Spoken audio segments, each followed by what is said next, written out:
ಮಹಾಭಾರತದಲ್ಲಿ ನೀವು ಕಲಿತ ದೊಡ್ಡ ಪಾಠ ಏನು? ಮಹಾಭಾರತದ ಕಥೆಯ ಅರ್ಧ ಭಾಗಕ್ಕಿಂತ ಹೆಚ್ಚು ಅಲ್ಲಿ ಉಪದೇಶಗಳೇ ಇವೆ. ಅರ್ಥಕಾಮಗಳನ್ನು ಬಿಡಿ ಅಂತ ಹೇಳ್ತಾ ಇಲ್ಲ ವ್ಯಾಸರು. ಇದೆಲ್ಲದೂ ನಿಮಗೆ ಧರ್ಮದ ದಾರಿಯಲ್ಲಿ ಹೋದಾಗಲೇ ಸಿಗತ್ತೆ. ಪಾಂಡವರ ಪಕ್ಷದಲ್ಲಿ ತನ್ನನ್ನು ಉಳಿಸಿಕೊಳ್ತೇನೆ ಅಂತ ಹೋರಾಡಿದ ಒಬ್ಬನೇ ಒಬ್ಬ ಮಹಾವೀರ ಇಲ್ಲ. ನಾವೊಬ್ಬರು ಸಾಮಾನ್ಯ ಮನುಷ್ಯರಾಗಿ ಯೋಚನೆ ಮಾಡೋಣ. ನಮ್ಮವರು ದುಷ್ಟರಾಗಿದ್ದಾರೆ ಅಂದರೆ ಕೊಲ್ಲಬೇಕಾ?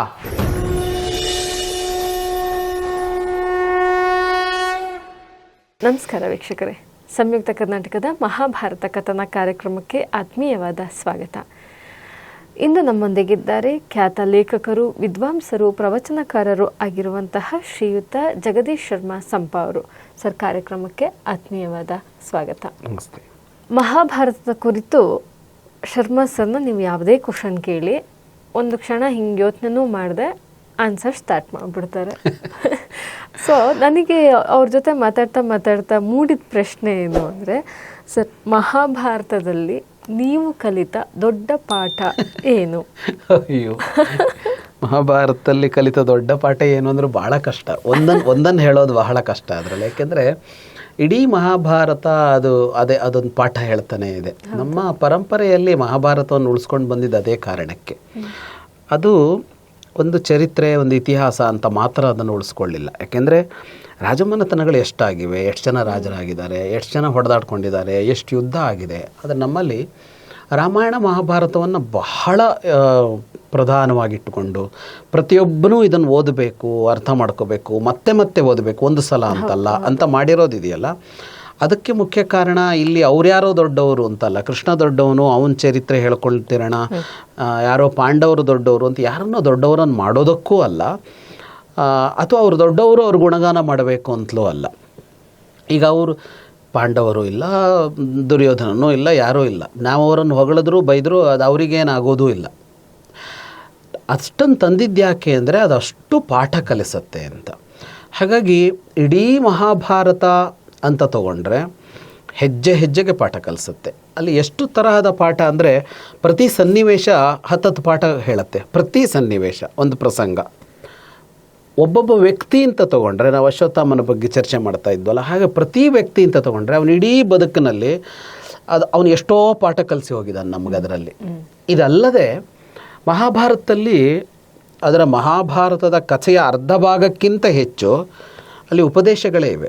ಉಪದೇಶ ಅಂದರೆ ನೇರ ಪಾಠದ ಥರ.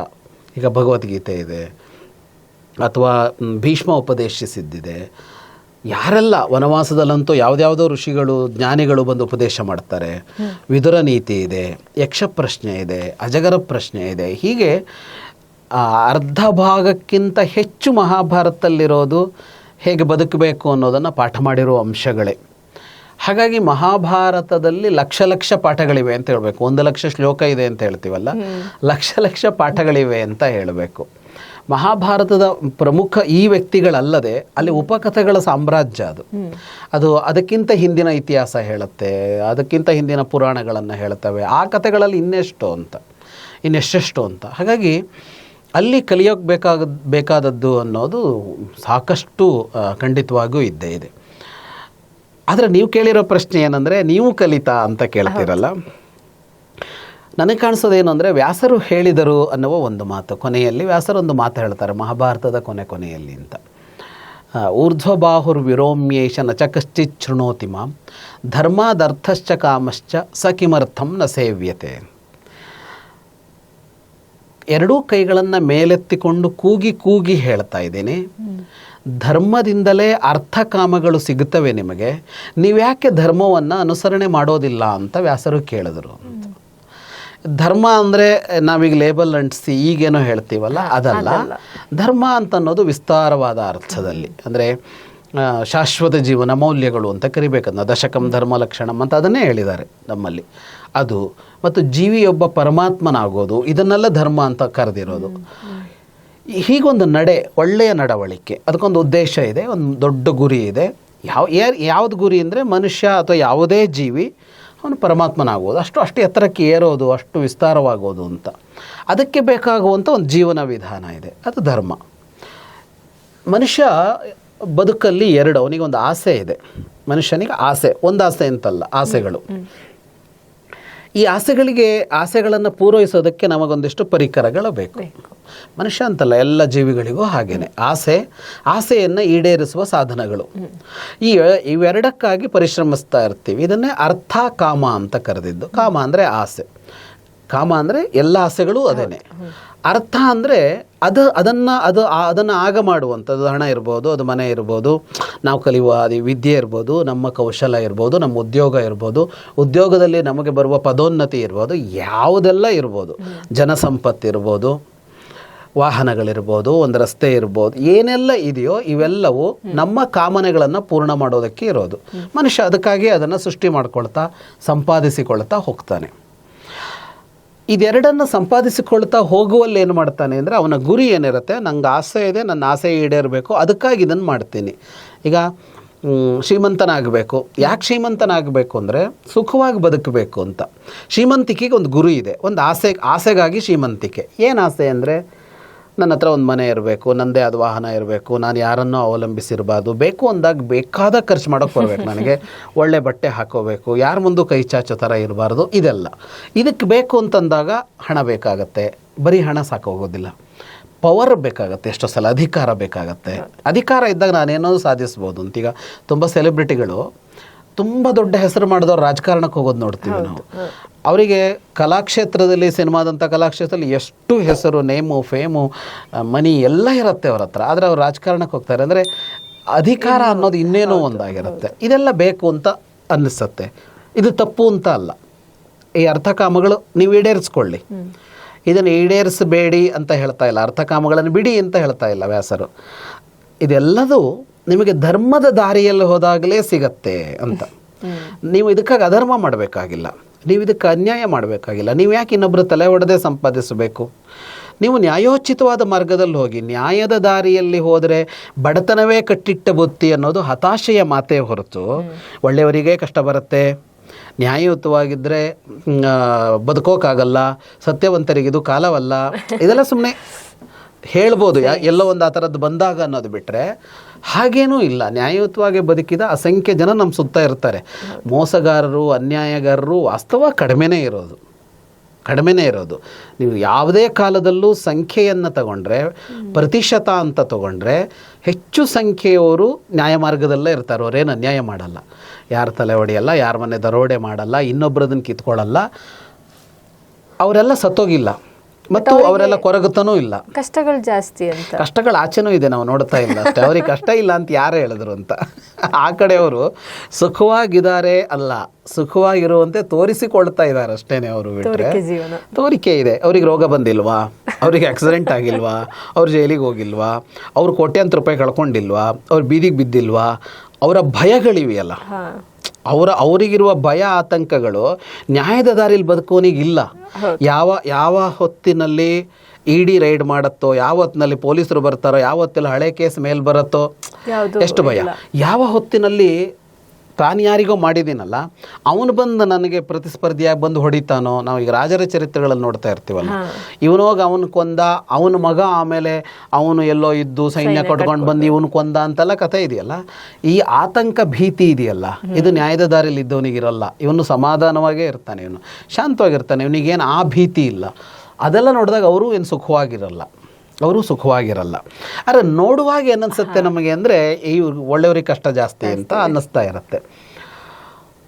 ಇದು ಅಂದರೆ ನ್ಯಾಯದ ದಾರಿಯಲ್ಲಿ, ಧರ್ಮದ ದಾರಿಯಲ್ಲಿ ಹೋದಾಗಲೇ ಇಷ್ಟನ್ನು ಮಾಡ್ಕೊಳ್ಳೋದಕ್ಕೆ ಸಾಧ್ಯ ಇರುವಾಗ ನೀವು ಅದನ್ನು ಯಾಕೆ ಹಿಡಿಯೋಲ್ಲ ಅಂತ. ಯಾಕೆಂದರೆ ಅದನ್ನು ಹಿಡಿದ್ರೆ ಅನ್ಯಾಯ ಅಂತ ಅನ್ನೋದು ವ್ಯಕ್ತಿಯನ್ನು ಹಾಳು ಮಾಡುತ್ತೆ, ಜೀವಿಯನ್ನು ಅಧಃಪತನಕ್ಕೆ ತಳ್ಳತ್ತೆ, ಅದು ಪಾಪ. ಅದು ಇನ್ಯಾವುದ್ಯಾವುದೋ ಜನ್ಮಗಳನ್ನು ಕೊಡುತ್ತೆ, ಅಲ್ಲಿನ್ನೇನೋ ಒಂದು ಕಷ್ಟ ನಷ್ಟ ಇಂಥವುಗಳು ಬರುತ್ತೆ, ಅಥವಾ ನರಕ ಬರುತ್ತೆ, ಅಥವಾ ಈಗಿನ ಬದುಕು ಕೂಡ ಸಮೃದ್ಧ ಅಂತ ಅನ್ನಿಸಿಕೊಳ್ಳಬಹುದು.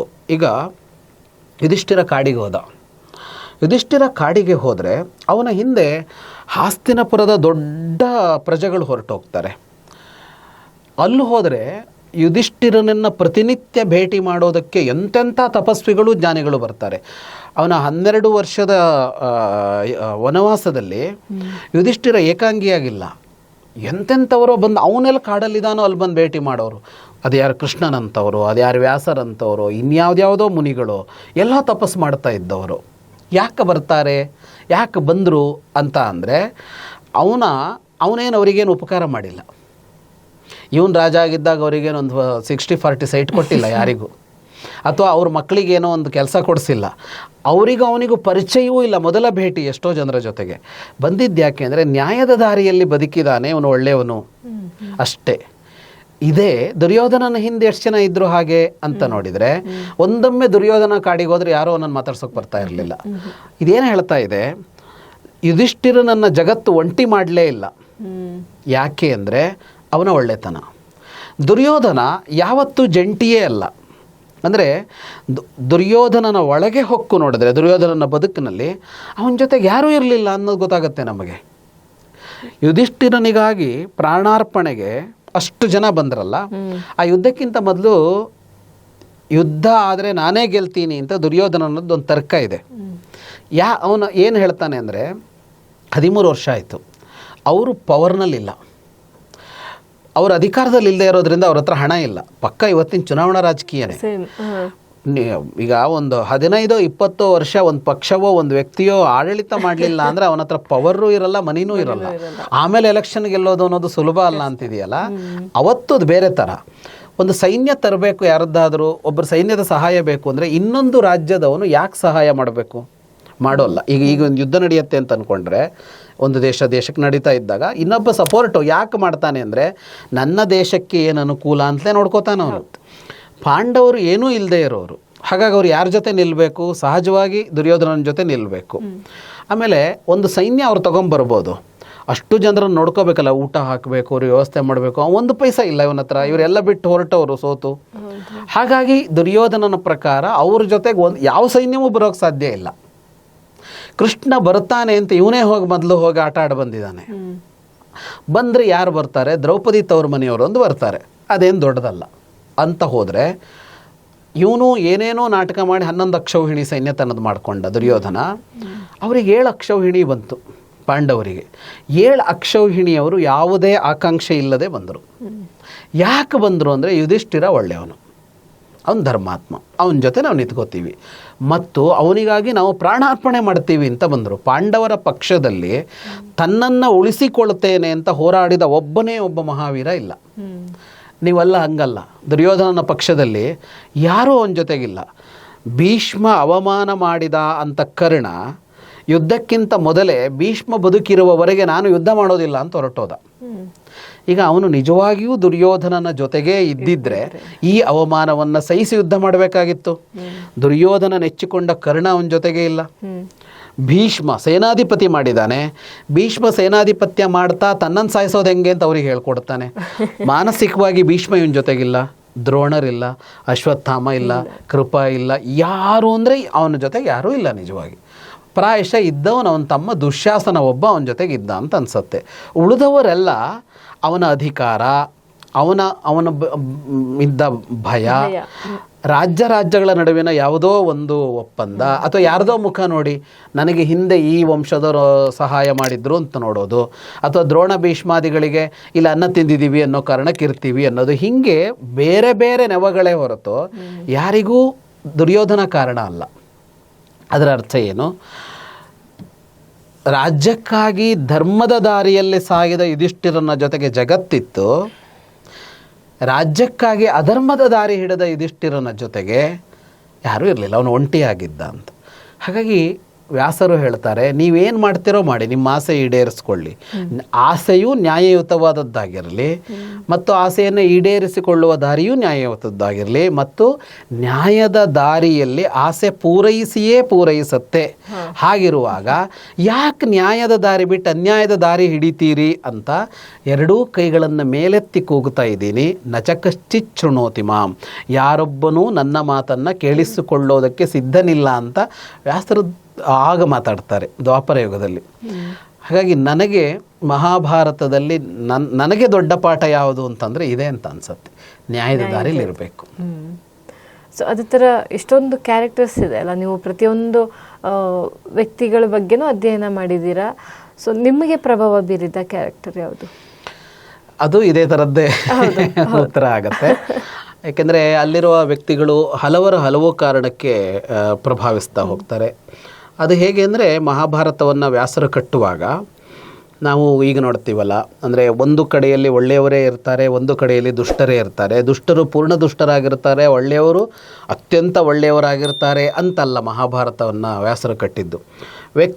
ವ್ಯಕ್ತಿಯಲ್ಲಿ ಇಷ್ಟು ದೋಷ ಇದೆ, ಇಷ್ಟು ಗುಣ ಇದೆ, ಇದು ದೋಷ, ಇದು ಗುಣ, ಅದನ್ನು ಹಾಗೆ ಹೇಳ್ಕೊಂಡು ಹೋಗ್ತಾರೆ ಅವರು. ಹಾಗಾಗಿ ಅಲ್ಲಿ ಇರೋರಲ್ಲಿ ಏನು ಅಂದರೆ ಒಳ್ಳೆಯವರು ಹೇಗೂ ಒಳ್ಳೆಯವರು ಮತ್ತು ಕೆಟ್ಟವರು ಒಳ್ಳೆಯವರು ಅಂತಾಗಿದ್ದಾರೆ ಅಲ್ಲಿ. ನೀವು ಅಲ್ಲಿ ಅವರಲ್ಲಿ ಈಗ ಕರ್ಣ ಅಂತ ತಗೊಂಡ್ರೆ ಕರ್ಣನಲ್ಲಿ ಎಷ್ಟೋ ದೋಷಗಳಿವೆ, ಆದರೆ ಕರ್ಣನನ್ನು ಬಿಟ್ಕೊಡೋಕ್ಕಾಗಲ್ಲ, ಅಷ್ಟು ಒಳ್ಳೆಯ ಅಂಶಗಳು ಅವನಲ್ಲಿ ಕಾಣಿಸುತ್ತೆ. ಹೀಗೆ ಅಲ್ಲಿ ಎಲ್ಲ ವ್ಯಕ್ತಿಗಳಲ್ಲೂ ನಾವು ಸ್ವೀಕಾರ ಮಾಡಬೇಕಾದ ಅಂಶಗಳಿವೆ. ಹಾಗಾಗಿ ಈ ಪ್ರಶ್ನೆಗೆ ಉತ್ತರ ಕೊಡೋದು ಕಷ್ಟ, ಯಾರು ಇಷ್ಟ ಅಂತ. ಆದರೆ ನನಗೆ ಬಹಳ ಇಷ್ಟ ಯಾರು ಅಂದರೆ ಅರ್ಜುನ. ನನಗೆ ಬಹಳ ಇಷ್ಟವಾದ ವ್ಯಕ್ತಿತ್ವ ಅರ್ಜುನನದ್ದು. ಯಾಕೆಂದರೆ ಅರ್ಜುನನನ್ನು ಹೊರಗಡೆ ಹೆಂಗೆ ಚಿತ್ರಿಸಿದೆವೋ ವ್ಯಾಸರ ಮಹಾಭಾರತದ ಅರ್ಜುನ ಹಾಗಲ್ಲ. ಅವನು ಆ ಕಾಲದ ಮಹಾವೀರ, ಅವನಿಗೆ ಗೊತ್ತಿದ್ದಷ್ಟು ಯುದ್ಧ ವಿದ್ಯೆ ಅಲ್ಲಿ ಯಾರಿಗೂ ಗೊತ್ತಿರಲಿಲ್ಲ. ಭೀಷ್ಮ ದ್ರೋಣ ಎಲ್ಲರನ್ನು ಮೀರಿಸಿದವನು ಅವನೇ, ಕೃಷ್ಣನನ್ನು ಬಿಟ್ಟರೆ ಅರ್ಜುನನೇ ಅಲ್ಲಿ.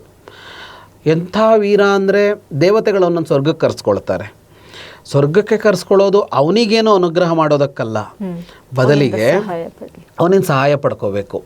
ಏನು ಸಹಾಯ ಅಂದರೆ ರಾಕ್ಷಸರ 2 ದೊಡ್ಡ ಗುಂಪಿದೆ, ಯುಗಗಳಿಂದ ದೇವತೆಗಳಿಗೆ ಅವರನ್ನು ಕೊಲ್ಲೋದಕ್ಕಾಗಿಲ್ಲ, ಅವರನ್ನು ಕೊಲ್ಲಬೇಕು.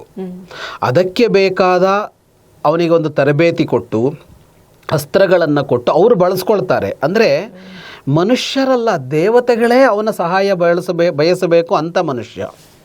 ಆದರೆ ಅವನು ರಾಜನಾಗುವ ಆಸೆನೇ ಪಡಲಿಲ್ಲ. ಅಣ್ಣನ ಹಿಂದೆ ಅಣ್ಣ ಪಣಕ್ಕಿಟ್ರು, ಯಾಕೆ ಪಣಕ್ಕಿಟ್ಟೆ ಅಂತ ಕೇಳಲಿಲ್ಲ. ಭೀಮನಾದರೂ ಪ್ರತಿಭಟಿಸ್ತಾನೆ ಹಲವು ಸಲ. ಒಂದು ಸಲ ಯುಧಿಷ್ಠಿರನನ್ನು ಯಾಕೆ ಹೀಗೆ ಅಣ್ಣ ಅಂತ ಕೇಳಲಿಲ್ಲ. ದ್ರೌಪದಿ ಸ್ವಯಂವರ ಆಗತ್ತೆ. ದ್ರೌಪದಿಯನ್ನು ಗೆದ್ದವ ಯಾರು? ಅರ್ಜುನ. ಲೋಕೋತ್ತರ ಸುಂದರಿ ದ್ರೌಪದಿ, ಅಂದರೆ ಯಾರೂ ಅವಳನ್ನು ಬಿಡೋದಕ್ಕೆ ಸಾಧ್ಯ ಇಲ್ಲ, ಅಂಥ ಸುಂದರಿ. ಈಗ ದ್ಯೂತದಲ್ಲಿ ಅವಳನ್ನು ದಾಸಿ ಮಾಡ್ಕೊಳ್ಬೇಕು ಅನ್ನುವಾಗ ಅದೂ ಕೂಡ ಇದೆ, ಅವಳ ಸೌಂದರ್ಯ ಅವರನ್ನು ಆಕರ್ಷಿಸಿದೆ. ಕೃಷ್ಣ ಸುಂದರಿ ಅವಳು, ಕಪ್ಪು. ಅಂಥ ಸುಂದರಿಯನ್ನು ವಿವಾಹ ಆಗಿ ಬಂದರೆ ಅವತ್ತು ಸಂಜೆ ಮಾತುಕತೆ ನಡೆಯುತ್ತೆ, ಅವಳನ್ನು ಯಾರು ವಿವಾಹ ಆಗಬೇಕು? ಅವಾಗಿನ್ನೂ ಯುಧಿಷ್ಠಿರನಿಗೂ ವಿವಾಹ ಆಗಿಲ್ಲ. ಆಗ ಅವನು ಹೇಳ್ತಾನೆ, ನೀನು ಹಿರಿಯವನು, ನೀನು ಮದುವೆ ಆಗು ಅಂತ. ತಾನು ಗೆದ್ದು ಬಂದವಳನ್ನು ಅವನು ನೀನಾಗು ಅಂತ ಹೇಳ್ತಾನೆ. ಅಂದರೆ ಹೀಗೆ ಒಬ್ಬ ವ್ಯಕ್ತಿ ಇರಬೇಕು ಅಂತ ಅಂದರೆ ಅವನ ಮನಸ್ಥಿತಿ ಹೇಗಿರಬೇಕು, ಅವನು ಯಾವ ತರಹದ ಒಳಗಡೆ ಅವನ ಅಂತಃಕರಣ ಇದ್ದಿರಬೇಕು ಅನ್ನೋದು ಗೊತ್ತಾಗುತ್ತೆ. ಇಡೀ ಅರ್ಜುನನ ಬದುಕಲ್ಲಿ ಇದು ಕಾಣಿಸುತ್ತೆ. ನನಗಂತೂ ಇಡೀ ಮಹಾಭಾರತದಲ್ಲಿ ಅವನನ್ನು ವುಮನೈಸರ್ ಅಂತೆಲ್ಲ ಹೊರಗಡೆ ಚಿತ್ರಿಸಿಬಿಟ್ಟಿದ್ದಾರೆ.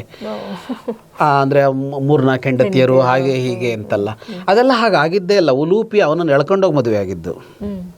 ಚಿತ್ರಾಂಗದೆ ಸುಭದ್ರೆಯರ ಮೇಲೆ ಅವನಿಗೆ ಪ್ರೀತಿ ಹುಟ್ಟಿದ್ದು. ಆದರೆ ಅವನು ಆ ಥರದ ಸ್ವಭಾವವೂ ಅಲ್ಲ ಅವನದ್ದು, ಹಾಗೆ ಬದುಕಿದವನು. ಮತ್ತು ಮಹಾಭಾರತ ಯುದ್ಧದಲ್ಲಿ 18 ದಿನದ ಯುದ್ಧದಲ್ಲಿ ಕೃಷ್ಣ ಮೊದಲೇ ಇವನು ಯುದ್ಧ ಮಾಡೋದಿಲ್ಲ ಅಂತ ಕೂತ, ನನ್ನವರು ನಾನು ಯುದ್ಧ ಮಾಡೋದಿಲ್ಲ. ಅಲ್ಲಿರೋ ಉಳಿದವ್ರು ಯಾರಿಗೂ ಅನ್ನಿಸ್ಲೇ ಇಲ್ಲ ಅದು. ಈಗ ಯುದ್ಧ ನಡಿಬೇಕಾಗಿತ್ತು, ಅವ್ರು ಕೆಟ್ಟವರು ಕೊಲ್ಲಬೇಕಾಗಿತ್ತು ಅನ್ನೋದು ಸರಿ. ಆದರೆ ನಾವೊಬ್ಬರು ಸಾಮಾನ್ಯ ಮನುಷ್ಯರಾಗಿ ಯೋಚನೆ ಮಾಡೋಣ, ನಮ್ಮವರು ದುಷ್ಟರಾಗಿದ್ದಾರೆ ಅಂದರೆ ಕೊಲ್ಲಬೇಕಾ? ಇಲ್ಲ, ಬೇಡ. ನಂದೇ ಏನೋ ಕಿತ್ಕೊಂಡಿದ್ದಾರೆ, ಹೋಗಲಿ ಬಿಡಿ, ಇಟ್ಕೋ, ನೀನೇನು ಬೇರೆ ಅಲ್ಲ, ನೀನೇ ಇಟ್ಕೋ ಅಂತ ಹೇಳೋದನ್ನು ನಾವು ಇಷ್ಟಪಡ್ತೀವಿ. ಅದನ್ನು ತೋರಿಸಿದವನೊಬ್ಬನೇ, ಯುಧಿಷ್ಠಿರ ಕೂಡ ಅಲ್ಲ ಅಲ್ಲಿ ಯುದ್ಧದ ಹೊತ್ತಲ್ಲಿ, ಅರ್ಜುನ ಮಾತ್ರ. ಆ ಮನೋಭಾವ ಅವನಿಗೆ ಬರಬೇಕು ಅಂತ ಅಂದರೆ ಅವನೇ ಎಲ್ಲರನ್ನೂ ಗೆಲ್ಲಬಲ್ಲ ಸಾಮರ್ಥ್ಯದವನು.